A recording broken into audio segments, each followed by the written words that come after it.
4 दिन पहले उसके 4 दिन पहले पुलिस को ही बंधक बनाने का प्रयास किया। चेयरमैन हो रहे हैं, आतंक था कि उन्होंने निकाय चुनाव का बिगुल फूंक चुका है और नामांकन प्रक्रिया भी पूरी हो चुकी है। इस वक्त हम मौजूद हैं उन्नाव की नगर पंचायत मोहरावा में, जहां का जो सियासी पारा है वो चढ़ा हुआ है। आपको बता दें कि यहां पर एक बीजेपी समर्थित प्रत्याशी विवेक सेठ का जो भाजपा का जो नामांकन पत्र था वो भी निरस्त कर दिया गया है। क्या कुछ मामले हैं और क्या कुछ कारण रहे हैं नामांकन पर्चा निरस्त करने में, उनसे बात करेंगे और जानने का प्रयास करेंगे। विवेक जी नमस्कार, आपका पॉकेट पोस्ट में स्वागत है। आप प्रत्याशी हैं, भाजपा से आपको टिकट मिला था लेकिन वो पर्चा खारिज किया गया। अभी आप निर्दलीय प्राथमिकताएं रहेंगी और क्या कुछ उम्मीदें हैं जिनको लेकर आप जनता के बीच में जा रहे हैं? मैं जनता के बीच में विकास के मुद्दे को लेकर जा रहा हूँ। जहाँ रहा कि पर्चा खारिज होने का सवाल, तो यहाँ के जो मौजूदा 3-4 बार से चेयरमैन हो रहे हैं, उनका इतना ज़्यादा आतंक था कि उन्होंने 4 दिन पहले मेरे जब पर्चा खारिज हुआ उसके 4 दिन पहले पुलिस को ही बंधक बनाने का प्रयास किया अपने आवास पे, जिसकी उन्होंने ही जांच की मांग करी और वो दावा उन पे उल्टा पड़ गया। जब जांच हुई तो पुलिस के सामने सारा दूध का दूध पानी पानी हो गया जनता के सामने, और उनके ऊपर और उनके समर्थकों के ऊपर स्वयं मुकदमा कायम। और रही बात दूसरी कि विकास, मुख्यतः मैं यहाँ पे विकास के मुद्दों पर चुनाव लड़ रहा हूँ। यहाँ आदर्श नगर पंचायत होने के नाते यहाँ पे आदर्श नगर पंचायत की सुविधाएं हैं ही नहीं। गंदा पानी नलों में आता है, रोड टूटी हुई हैं, नालियों के पे पत्थर नहीं लगे हुए हैं, एक भी पार्क नहीं है पूरे मोहरावा में, किसी चौराहे तिराहे का सौंदर्यीकरण नहीं हुआ है, एक भी बारात घर नहीं है। आयुष्मान कार्ड से की जो योजना सरकार ने चला रखी है उससे यहाँ के 95% लोग वंचित हैं। तो इसी तरीके की जो सरकारी योजनाएं हैं वो बिना भेदभाव के जनता तक पहुँचाना और बिना भ्रष्टाचार, यही सब मेरी कुछ मुख्यतः प्राथमिकता है। और प्लस यहाँ पे सीवर लाइन ही नहीं है। आदर्श नगर पंचायत है पर सीवर लाइन नहीं है। आज तक मोहरावा नगर पंचायत का सीमा विस्तार नहीं हुआ है। तो यही सब कुछ चीज़ें हैं जिनको लेकर के मैं चुनाव में आया हूँ। मुझे पूर्ण विश्वास है कि यहाँ की जनता मेरे को आशीर्वाद देगी। आपका पार्टी का पर्चा खारिज हुआ, कई सारे कारण यहाँ पर बताए जा रहे हैं। कुछ लोगों में चर्चा है कि आपका जो पर्चा खारिज है उसमें आपके जो हस्ताक्षर थे वो मिसमैच हुए।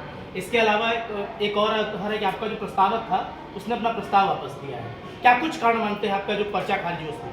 पर्चा खारिज होने में जो ये नवनीत शुक्ला है, मैंने अभी आपको बताया भी था कि पुलिस को उन्होंने जब बंधक बना लिया था, तो 17 तारीख को जब मैंने अपना पर्चा दाखिल किया है, 16 को टिकट हुआ है, टिकट की घोषणा हुई है। 17 को जब मैंने किया, 17 की ही शाम को नवनीत शुक्ला एवं इनके भाइयों और कुछ समर्थकों द्वारा मेरे प्रस्तावक को रास्ते में रोक करके धमकाया गया। वो इतना ज़्यादा भयभीत हो गया कि मैंने बहुत मनाने का प्रयास किया, पर वो बोलता है भैया मैं आपके साथ रह लूँगा, मैं वोट दे दूँगा, लेकिन मैं प्रस्तावक नहीं बन पाऊँगा।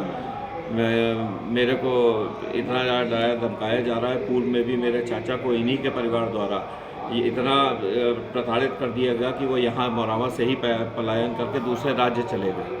तो भैया मेरे को माफ़ करिए, मेरे बीवी बच्चे हैं, तो इतना कर दिया जिसके कारण मेरा पर्चा खारिज हुआ। लेकिन ऊपर वाले का मैं शुक्रिया अदा करता हूँ कि 14 तारीख को मैंने निर्दलीय का भी पर्चा भरा था, क्योंकि टिकट लेट हो रहा था। मैंने कहा कहीं ऐसा ना हो पर्चा दाखिले में दिक्कत हो जाए, तो वो मेरा पर्चा स्टैंड कर गया। और जो प्रस्तावक है उसने पुलिस में भी शिकायती पत्र दिया है कि मेरे को इस ढंग से डराया धमकाया गया है। अब बहरहाल वो तो पर्चे वाली बात चली गई। भारतीय जनता पार्टी से मैं समर्थित प्रत्याशी हूँ और मैं मजबूती से अपना चुनाव लड़ूंगा। आप फिलहाल निर्दलीय प्रत्याशी हैं, क्या वादे हैं जिनको लेकर आप जनता से वोट मांगने के लिए? मैंने अभी आपको बताया कि मैं अपना घोषणा पत्र बहुत जल्दी जो हूँ लाने जा रहा हूँ। तो उन घोषणा पत्र में मैंने सारी चीज़ें लिखी हैं और मुख्य मैंने आपको अभी बताया ही था कि विकास, रोड, नाली, घंजा, जो जिन चीज़ों का अभाव है, बंदरों के आतंक से मुक्ति दिलाना और